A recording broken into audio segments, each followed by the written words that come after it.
Olá, pessoal! Estamos aqui, eu, Joana de Ângeles, doutora Anísio da Silveira, para juntos reconstruirmos as suas emoções, num mergulho interior para alçarmos ao equilíbrio. Se você quiser participar do nosso programa, nos escreva, nos envie a sua mensagem para o WhatsApp 21 967 57 3999. Quem sabe se no próximo programa a sua história estará sendo reconstruída aqui, na TV Mundo Maior, todo sábado às 19 horas. Vem! E hoje nós estamos aqui com uma convidada muito querida, uma convidada muito especial, que é Denise Reis. Ela é terapeuta e vem bater um papo gostoso com a gente no caso que está sendo relatado hoje. Seja bem-vinda, Denise. Que bom estar aqui com a gente novamente. Oi, é um prazer para mim estar aqui de novo. A gente falando das histórias, né, das questões psicológicas, trazendo a doutora Anísio, né? Muito bom, ótimo, muito bom. A história que vamos relatar hoje é de Alba Maria. Ela mora em Maceió e nos enviou as suas emoções para serem reconstruídas. Ela diz assim, que já está saindo do terceiro casamento. Pois é, ela tem 35 anos e passou uma situação complicada, porque durante esses 3 casamentos que ela teve, eles duraram mais ou menos 5 anos cada um. E ela diz que os maridos, ex-maridos, eram muito chatos, né? Muito exigentes. E ela diz que a situação não está legal. A preocupação dela é a seguinte: será que ela consegue ser feliz? Porque ela diz assim, que ela queria um casamento como o dos pais dela. O pai dela costumava chegar em casa às 17, 17h30 da tarde. E os seus ex-maridos chegam em casa por volta de 21 horas, 21h30. E ela reclama sempre disso, porque quer que eles cheguem mais cedo. O seu pai chegava nesse horário, ele jantava, tomava seu banho e sentava a assistir às suas novelas. Diz que os seus pais brigavam muito, que essa parte da briga ela não queria reproduzir em seus casamentos, mas é o que acabou acontecendo. Ela diz que sempre cobra do marido o horário e eles dizem que estavam trabalhando, que não deu para chegar mais cedo. E a situação mais complicada é quando ela pede para eles saírem fazer uma compra. Ir até uma padaria, um supermercado, comprar isso, aquilo. E ela diz que ela sabe quanto tempo leva para ir até o supermercado ou a padaria, quanto tempo leva para comprar isso, aquilo, e ela fica marcando no relógio. E ela vê a hora que eles saem. E eles levam muito mais tempo do que ela sabe que deveria levar. Então, ela pergunta onde estava, o que estava fazendo, com quem estava, e eles sempre falam, encontrei com um amigo, estava conversando, surgiu isso, encontrei com um parente, enfim, sempre dá essa desculpa. Todos eles foram a mesma coisa. E ela diz que ela se corrói de ciúme. Eles dizem que ela é muito ciumenta. E ela diz que é muito ciumenta mesmo, mas que a dificuldade dela é de não saber onde está, o que está fazendo e por que não chega em casa cedo. E ela falou que ela não aguentava mais, terminou esse terceiro casamento. E ela pergunta, será que eu vou encontrar a minha cara metade? Será que eu vou poder ainda ser feliz, encontrar alguém que tenha um relacionamento legal comigo, que possa me fazer feliz? Então, Daí a história de Alba. Que situação complicada, né, Denise? Porque ela já está no terceiro casamento, com 35 anos, vivendo somente 5 anos com cada marido. E nessa posição de ficar, tem que chegar em casa a tal hora, tem que... Fica complicado, né? Porque ninguém é uma máquina, começa por aí. E as pessoas acabam se sentindo sufocadas, né? A Alba, ela tem uma personalidade controladora, como diria a doutora Anise, né? Essa personalidade controladora, ela praticamente faz um inferno na vida de quem está do outro lado. E as pessoas tendem a buscar respirar um pouco a qualquer momento que podem, que conseguem, que deve ser o caso dos maridos dela. Né? Com certeza. Então, na hora que sai para ir à padaria, eu não quero só comprar alguma coisa, eu quero ver se eu troco uma ideia com alguém, eu quero ver se eu dou uma parada, se eu dou uma olhada nas árvores, qualquer coisa, que não tenha que voltar para casa para alguém continuar me controlando e tentando me cercear de todas as formas. Com certeza. A insegurança dela fica nítida diante desse comportamento, porque se o outro está demorando mais 10 minutos, mais meia hora que seja, onde é que ele está? Quer dizer, ela não tem a segurança do amor do outro e ela não tem a segurança dela mesma. E acaba deixando uma relação completamente instável e exatamente numa insegurança total de ambas as partes. Uhum. Porque chega em casa, sabe que vai ter briga, porque vai ter cobrança, porque vai ter pressão. E, afinal de contas, viver sob pressão, viver sob ordem, viver... Não é mais criança que tem que dizer a hora que sai, a hora que chega, mamãe e papai, que deu tantos minutos para você ficar fora de casa. É diferente, né? É totalmente diferente. Você imagina para um homem que está no trabalho, no seu trabalho, está ali tentando sanar as responsabilidades, quer dizer, não vem o caso da gente fazer análise, porque a gente não sabe o que acontece, mas geralmente as pessoas estão ali buscando dar o melhor de si dentro dos seus trabalhos, porque hoje o trabalho está difícil, né? Sim. E então a gente acaba entendendo um pouco essa situação. Então você imagina, a pessoa está ali, trabalhando, focando, mas está com medo. Vou chegar em casa, minha mulher, ela está preocupada já, ela já não está gostando. Quer dizer, faz um tumulto interno muito grande. E aí começam as brigas, né? A volta já sabe que é complicada, porque vai chegar, não é o horário que ela quer, né? Exato. Não é o horário dele, do trabalho dele, é o horário que ela quer. E aí começa esse tumulto interno, tanto em um quanto no outro, e vão acontecer as mesmas brigas das quais ela diz que não gosta, que não gostava do casamento dos pais. E aí, porta aberta. Com certeza, né? Porque se o casamento dos pais, o pai chegava em casa, 5h30, 6 horas da tarde, jantava, assistia novela... E não saía mais do sofá... Que relacionamento tinha? E quando tinha relacionamentos, quer dizer, brigava, não era um casamento harmônico, não era uma união de paz, né, saudável, de uma relação construtiva. Né? E ela quer a mesma coisa, ela quer a mesma coisa, mas diz que não quer. Na verdade, ela quer o pai de volta, né? Ela busca o pai nos maridos e ela quer que eles se comportem como um pai se comportava. Alguma coisa que ela está precisando trazer de volta para dentro dela. E os maridos não são os pais. Eles têm outro tipo de vida, outro tipo de comportamento, mas ela quer aquilo de volta. O porquê disso tudo a gente não sabe, né?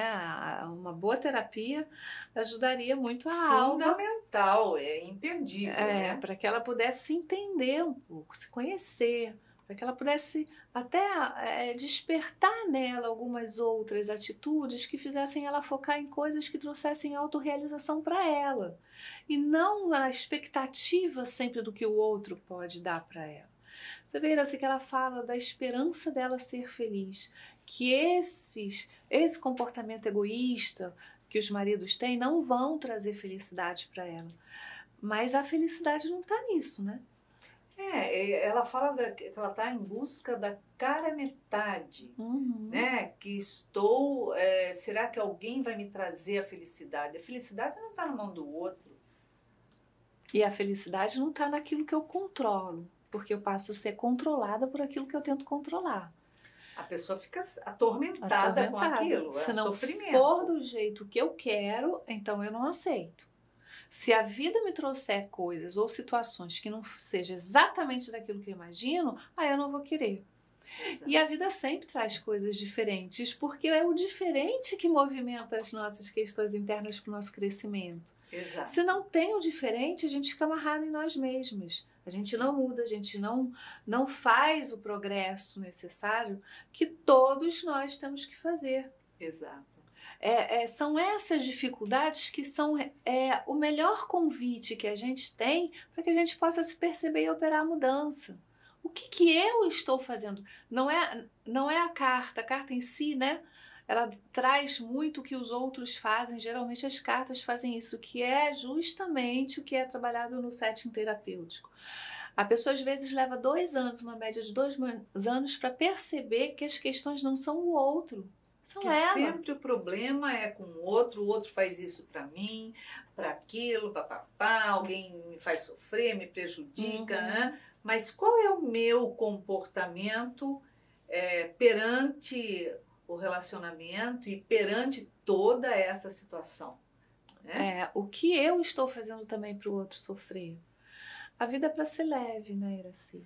Exatamente, é para ser leve, é para ser alegre, é para ser sem pressão, sem exigências, com responsabilidade, sem dúvida nenhuma que é fundamental a responsabilidade. Mas responsabilidade não é cobrança nem pressão. Não. E num relacionamento, quando exige demais, quando se cobra demais, quando se tem pressão demais, a gente sabe que não rola. Não tem. A pessoa sai para o trabalho e o último lugar que ela quer chegar é em casa. Ela quer ficar mais tempo no trabalho, mesmo que lá tenha problemas. Ela quer ficar mais tempo no trânsito, na rua. O trânsito é ruim, é cansativo, mas está bem melhor porque em casa eu vou ter ali, um massacre. Então... E é uma coisa a se pensar, né? Por que é que eu não quero que o outro cresça longe daquilo que eu digo que é o que ele tem que fazer? Ou longe daquele tempo que eu determinei para o crescimento dele, né? Se ele sai para trabalhar, eu determino como ele vai fazer aquilo. Não pode ser do jeito que ele quer. Então, mesmo que ele esteja curtindo estar no trabalho, que ele esteja movimentando, arranjando várias situações que trazem a autorrealização dele, por que o outro não fica feliz com isso? Né? Não, porque passou do limite de horas que eu acho que você pode fazer isso. Ficar longe de mim, ficar longe dos meus olhos e do meu controle, fora do meu controle. E quem disse que a gente tem o controle sobre o outro? O outro está trabalhando, o outro está seguindo a vida. Agora, isso é insegurança ou isso é simplesmente desconfiança?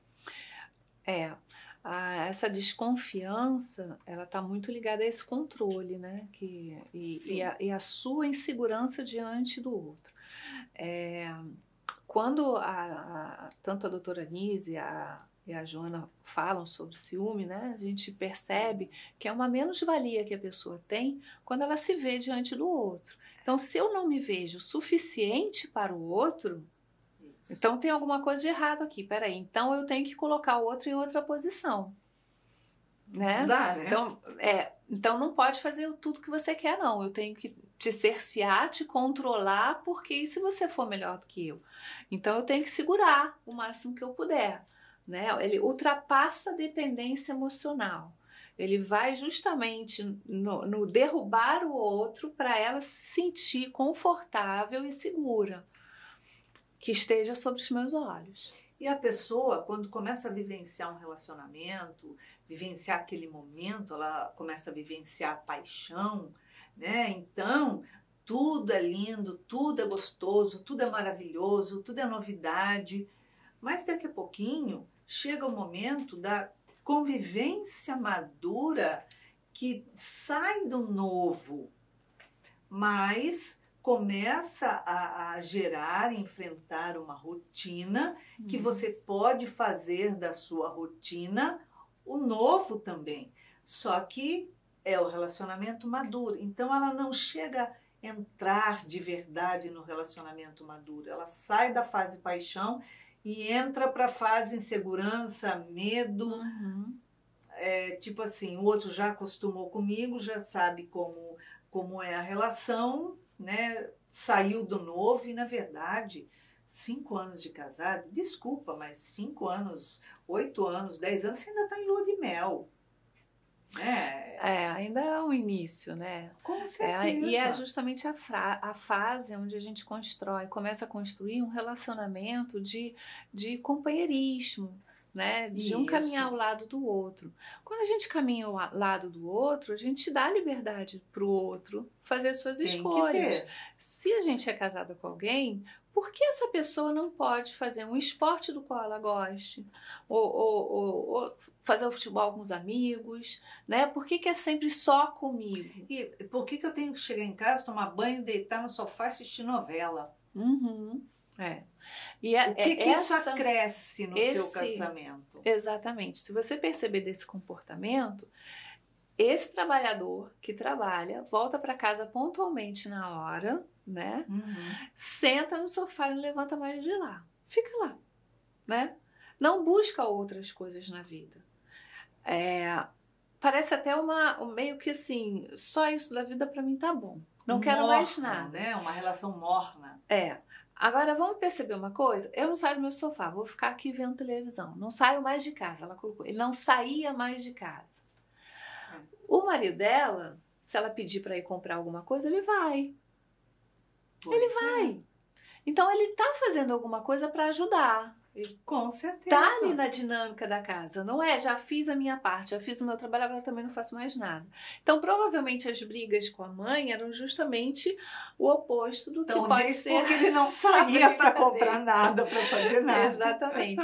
Então, a gente, isso é uma conjectura, mas é para a gente observar que muitas vezes a gente deixa de ver o que tem de bom na relação. Exato. O positivo que a gente não enxerga porque está fora do que aquilo que a gente imagina ser o ideal. Isso. Né? Exatamente. Então, às vezes, o outro traz coisas muito boas para a relação e é que a gente não percebe porque está fora do nosso costume, daquilo que a gente entendeu como se fosse o melhor. E vai saber a loucura que uma criança enxerga a relação dos pais. Né? Exatamente. Como ela vê. E essa geração de cobrança, você chegar em casa, ficar sentado, prostrado ali no sofá, assistindo televisão, na verdade, você não está edificando, crescendo o seu relacionamento. Porque estão os dois vivendo num momento sem diálogo, sem relacionamento, sem conversa e assistindo a vida do outro, assistindo uma fantasia que está ali. O que é uma fuga psicológica. Exatamente. Aí depois, partiu daquele momento, você vai para a cama. Você vai dormir. Tá, você vai fazer amor. Virou, cada um pro seu lado, dorme, pronto, acabou.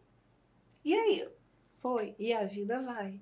E a vida passa. Passa. Né? Não tem uma leitura, não tem leitura de bom livro, discutir algum assunto da atualidade, do mundo político que está acontecendo, que nós temos que vivenciar o mundo político, porque nós fazemos parte desse mundo aqui, e não sabe o que está acontecendo no mundo da educação, não sabe o que está acontecendo no mundo lá fora, não discute um assunto de um livro, quer dizer, onde está a construção da relação?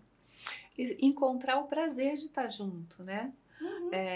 Mesmo que seja um período menor, um período pequeno, tudo bem, chegou em casa às 9, às 9h30, o que vamos fazer junto às 9, às 9h30? Vamos jantar juntos?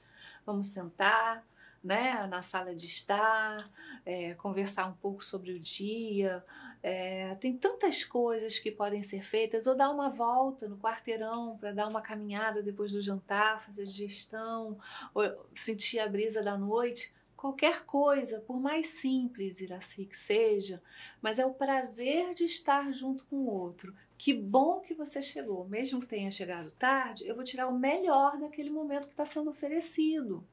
né? Exatamente. E ali, o que acontece com esse que começa a encontrar esse prazer de estar junto? Ele começa a procurar voltar mais cedo, porque tem Mas alguma é coisa lógico. boa para eu fazer quando eu Mas chegar é em casa, lógico. né? Não tem mais aquela coisa de, ai meu Deus, agora eu ainda vou enfrentar tudo isso, a pessoa fica retardando chegar. Com certeza, vai evitando o máximo e a relação começa a tornar áspera, né? Uhum. Porque é só cobrança, é só pressão, é só discutir, é só bater de frente. E no momento que está de boca calada, a cabeça está pensando lá um monte de coisa, dando nó, querendo dar nó em pingo d'água, pensando que, mas será que ele estava no trabalho até essa hora mesmo? Será que não saiu, não parou lá bater um papo com um amigo na esquina? E aí a gente não sabe a intensidade, mas chega perto de um relacionamento abusivo, né? Quando é feito de forma inversa, que as pessoas costumam enxergar mais rápido, né? Quando a mulher passa por isso, a mulher se sente muito injustiçada, por exemplo, quando ela é muito fiel e o marido sempre desconfia, ela não pode olhar para o lado, ela não pode falar com ninguém, ela não pode fazer isso, não pode fazer isso, aquilo, e está sempre sufocada por aquele sentimento todo. Isso é viver no inferno, é viver amedrontada, é viver de uma forma ruim. E a tendência é o relacionamento ter um fim muito próximo, porque não tem como alguém suportar viver dessa forma durante muito tempo. Né? Então hoje já se fala muito de relacionamento abusivo até na juventude, porque as meninas já começam a entender quando que eu estou com um parceiro, que ele é muito ciumento, que ele não me deixa respirar, que ele não me deixa sair, que ele tenta me dominar de todas as formas e acaba chegando às vezes a uma agressão física. Isso, né? Acontece também no lado inverso. E aí é que tá. É muito fácil a gente começar a identificar isso dessa forma. Mas desse lado inverso, da forma que ela está relatando, pode começar a chegar a ter um relacionamento abusivo. A gente não sabe a intensidade, foi o que a gente comentou aqui. Mas olha como esses parceiros podem estar se sentindo diante disso. Se sentindo tão fechado, tão enclausurado, que pode haver uma válvula aí sendo acionada de agressividade física, não só verbal, psicológica. Claro, né? Sim. Porque se ela faz só a cobrança, só a pressão, ele vai dar resposta. A pessoa quando está coada, ela chega uma hora que ela espana. E é importante buscar o equilíbrio sempre, né, Iraci? Porque se você vê também quantos relacionamentos fracassam de um outro lado, onde faz o que você quiser, da forma que você quiser, não tô nem aí, não ligo para nada, cada um vai pro seu lado, e não existe essa construção de companheirismo que a gente está falando. Eu me lembro que tem um conto muito bonito, que é uma criança, né? E ela encontra uns pintinhos, né? Filhotinhos da galinha, que ela vai num sítio, e ela quer pegar e quer segurar. E aí o pai fala assim, não, filha, não é assim. Vamos lá, vamos segurar com calma. Não, mas eu quero, é muito fofinho. E aí tenta segurar e todos os pintinhos tentam fugir da mão dela, né? E aí ele pega um punhado de areia e ele mostra para ela da seguinte forma. Pega um punhado de areia e aperta com muita força. E aí a areia sai por todas as brechas. Vaza pelos dedos. Aí ele pega mais um punhadinho de areia, agora abre toda a sua mãozinha e bota o punhadinho de areia. E aí o vento pega e leva a areia toda porque não fica nada. Agora faz uma conchinha aconchegante. Alguma coisa onde você sabe que a areia pode ter um lugarzinho para ela, mas fique aberta. E aí quando a criança viu a areia na mão, que a areia ficou. E aí ela percebe, é assim que eu posso pegar um pintinho? Eu falo assim, deixa o pintinho se sentir aconchegado na sua mão. E aí a criança, a partir daquilo, ela entende como são os relacionamentos, não só com os animais, mas da vida. Tudo. Né? O que ela está fazendo para que esse relacionamento seja bom? O que cada par tem que fazer para observar o seu papel dentro do casamento, dentro dessa relação. O que você pode fazer para aquilo ser interessante, ser agradável, né? Prazeroso. Prazeroso. Porque a gente não vive sem esse prazer, né? Existe o prazer na relação, na convivência, na conversa. É tão bom, né? É importante. Tão bom. É importante isso. Então, aí a casa não é o lugar onde eu vou dormir, onde eu vou me alimentar e dormir. É o lugar onde se chama lar. É onde eu me sinto seguro, aconchegado e eu não preciso de mais nada, né? O outro não pode suprir as minhas necessidades para encontrar a minha felicidade. Sou eu que busco ela dentro de mim, trabalhando todas essas emoções, reconstruindo essas emoções para que eu me sinta feliz e essa felicidade acabe atingindo o outro até por uma força energética. Com certeza. Quando a gente trabalha a nossa felicidade, a gente fica feliz, o outro se sente bem ao nosso lado. É importante o acolher, né? O acolher não é a mesma coisa que o prender. É completamente oposto. Eu acolho com amor e eu deixo solto. Mas aquele que está sendo acolhido, ele quer ficar nesse aconchego. Ele quer se aconchegar no acolhimento que eu estou oferecendo e não fugir, e não sair, e não escapar, porque a gente não está aprendendo, né? A gente está dando, a gente está se entregando, a gente está oferecendo. E é onde a gente vai ficar com vontade de estar. E aí, quando a gente até encontra com um amigo, é legal encontrar com um amigo, né? Mas a gente sente saudade de casa, a gente volta logo. Porque são aqueles momentos que começam a se tornar ricos na vida da gente. Então, o que é essa procura da alma gêmea exatamente? O que eu quero encontrar no outro que eu não estou encontrando em mim mesma? Exatamente. Por que é o outro que tem que me trazer isso? Enquanto eu não encontrar em mim todas as ferramentas, todas as situações onde eu posso me sentir aconchegada, eu vou jogar no outro, em forma de projeção, as minhas frustrações. Com certeza. As minhas inseguranças e a minha necessidade de controlar aquilo que eu não posso controlar. Porque o outro não é propriedade nossa. Porque chega um momento que quando a pessoa chega do trabalho, e a pessoa que está recebendo pergunta: e aí, como é que foi seu trabalho? Foi tudo bem hoje? Né? Não sei o que, tal. Ah, não quero falar de trabalho hoje. Ok, vamos falar de uma coisa mais agradável. Busca algo que o outro gosta, conversa, né? Não adianta você chegar, mas está chegando em casa, por que essa hora? Então, trocar o valor ali, né? Oh, que bom que você chegou, tá morrendo de saudade. Ai, que gostoso, puxa vida, como é que foi seu dia? Foi bom, não foi? E não onde é que você estava fazendo, que você está chegando agora. Né? Então, o trânsito tá ruim, tem dia que o trânsito não tá, varia. Né? Se chega em casa um pouco mais cedo, ao invés de você falar assim: ah, chegou cedo hoje, hein? Até que enfim. Falar: ai, que bom que você chegou cedo, que gostoso, olha. Vamos aproveitar para fazer alguma coisa legal? O que você acha? Vamos botar um lanche pra gente, né? São coisas que a gente realmente vê a diferença. E isso fala da gente, fala de como a gente está diante da vida. Muitas pessoas, Iraci, quando elas não voltam os olhos para elas, né, o que realmente faz com que elas se sintam bem, quando elas jogam isso para o outro, elas esquecem de trabalhar o poder delas, exatamente, as potências, que é a nossa grande tarefa aqui na Terra.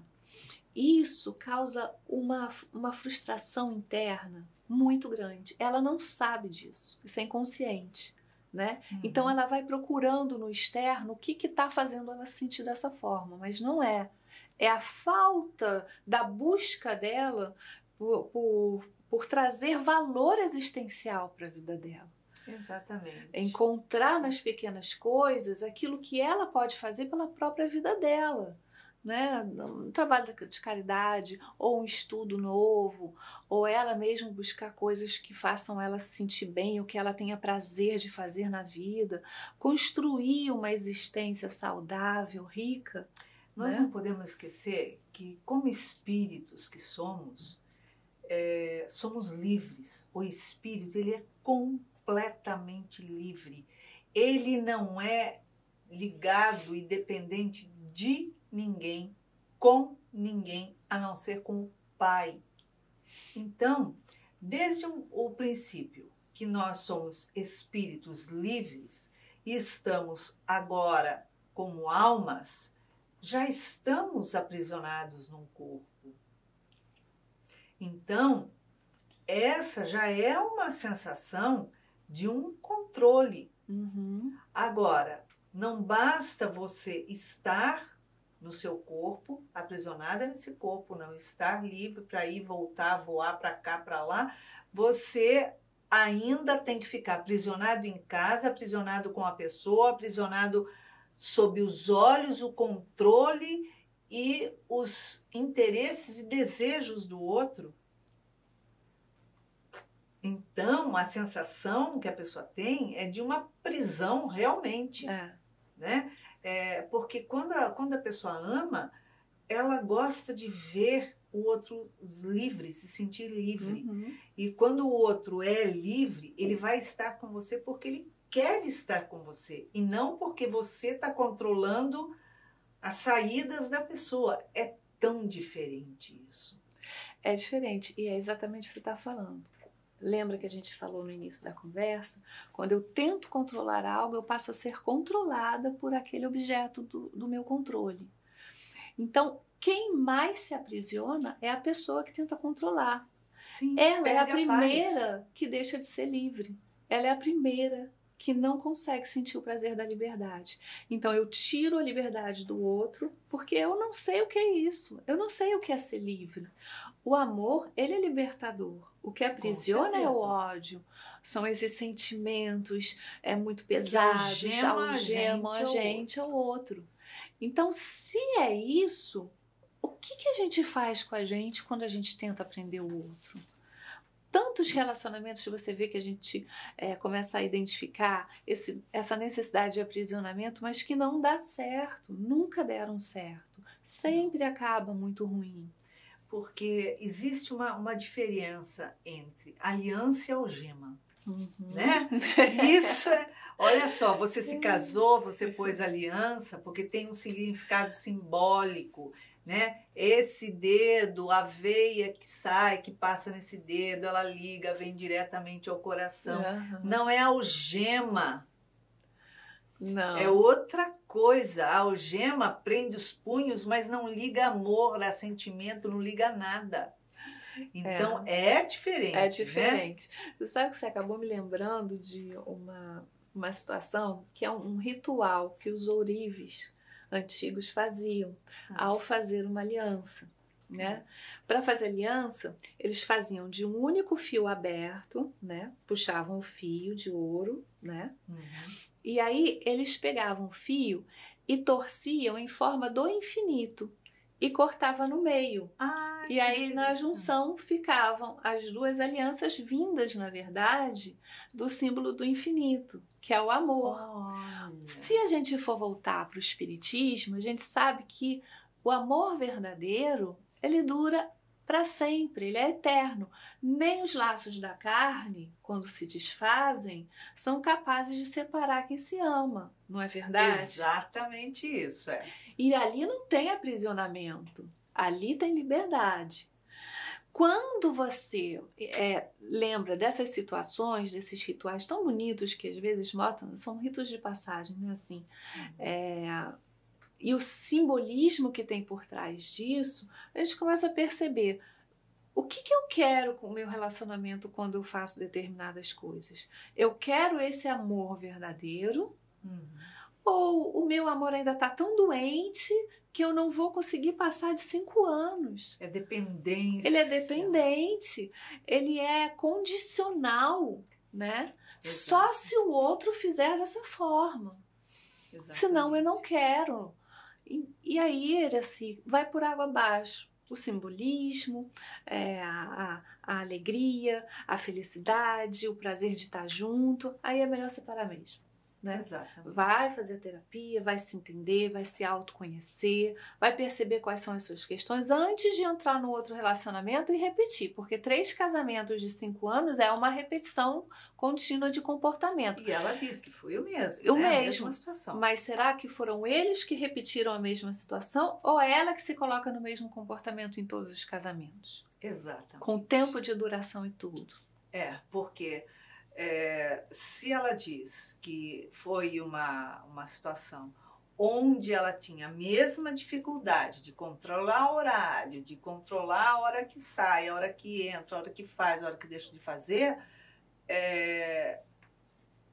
ela precisa enxergar que nenhum casamento, ela pode ter 10 casamentos, ela não vai controlar nenhum deles em momento algum, horário, chegada, saída. Por quê? Porque casamento não é controle, casamento não é algema, casamento é obrigação no sentido de proporcionar um ao outro a mesma densidade de prazer de estar junto, de carinho, de atenção, a obrigação que nós temos de incentivar o outro, um ao outro, ao crescimento. Não é incentivar o outro só ao crescimento, é um ao outro. Um ao outro. Porque nenhum dos dois pode permanecer estagnado.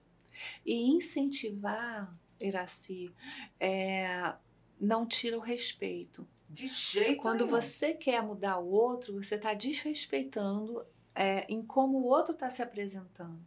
Exatamente. Né? Não posso dizer nem aquilo que ele é, porque nenhum de nós ainda descobriu o que realmente é. Mas pelo menos aquilo que ele está sendo naquele momento. A gente não muda o outro. Exato. A única coisa que faz a gente mudar a nossa vida é mudando a nós mesmos.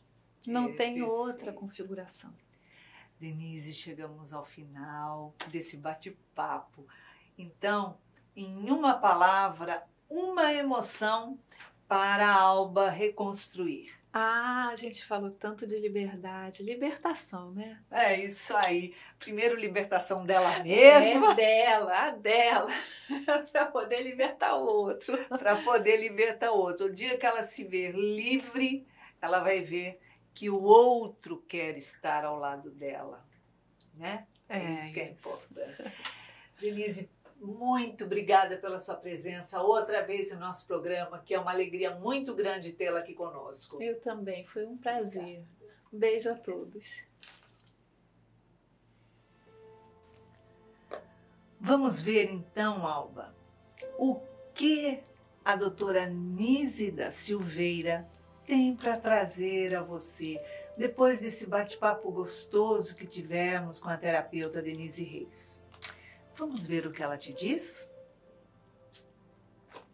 Ela diz assim: ensejando manter o efeito da sensação de bem-estar que a segurança produz, o indivíduo controlador passa a sentir medo constante do futuro, de perder coisas, o medo de não saber se conseguirá manter tudo sob o seu controle e assim passará a dedicar maior parte do tempo em tentar controlar a vida das pessoas e tudo à sua volta. Dessa maneira, interfere constantemente no livre-arbítrio alheio. Então, ela vem trazendo com toda clareza o que é que nós passamos, como sofremos, como nos torturamos quando somos uma pessoa controladora. Não é somente a pressão sobre o outro, a cobrança sobre o outro, as brigas, os transtornos, as discussões, muitas vezes infinitas, que gera no relacionamento quando há uma pessoa controladora. Mas a pessoa que é controladora, ela sofre com isso, ela se angustia com isso, porque ela não tem segurança, ela não tem paz, ela passa o tempo inteiro procurando em saber o que o outro está fazendo, o que o outro está pensando, o que o outro está buscando, o que o outro está querendo. Se dentro de todas essas coisas que o outro busca, procura ou quer, se ela está em primeiro lugar, se primeiro eu, segundo eu, terceiro eu e ponto. E só existe eu para os seus olhos na sua vida, só existe eu para as suas escolhas, o seu pensamento. E se eu não souber o que você está fazendo, o que você está pensando, o que você está querendo, eu me sinto sem chão, eu me sinto completamente quebrada, completamente desequilibrada.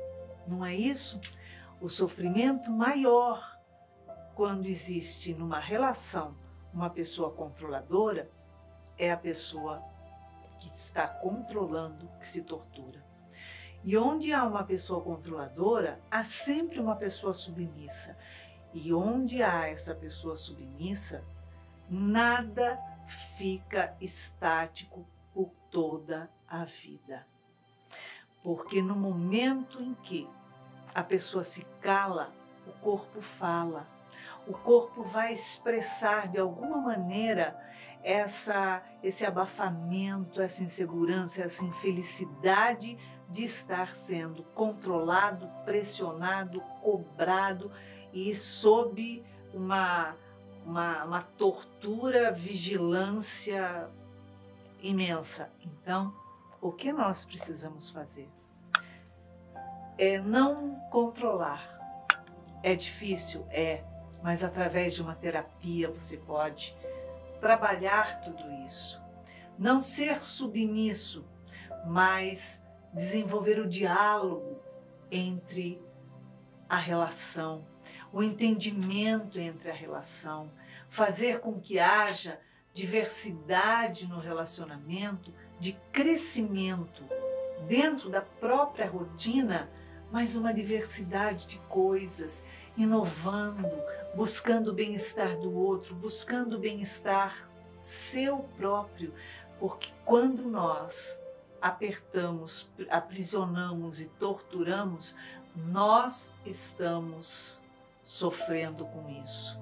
E nós desenvolvemos inúmeras doenças pela pressão que a gente impõe sobre o outro e pela pressão que a gente impõe sobre nós mesmos, porque nós é que ficamos sobrecarregados o tempo inteiro.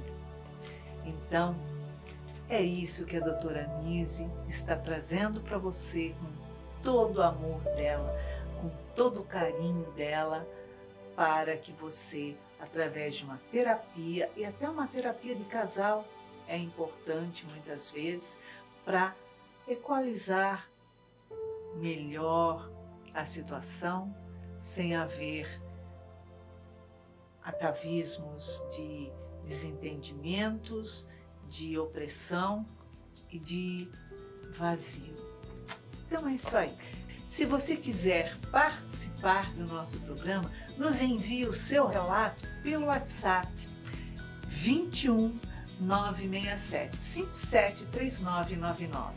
E quem sabe no próximo sábado às 19 horas, a sua história estará sendo reconstruída aqui na TV Mundo Maior.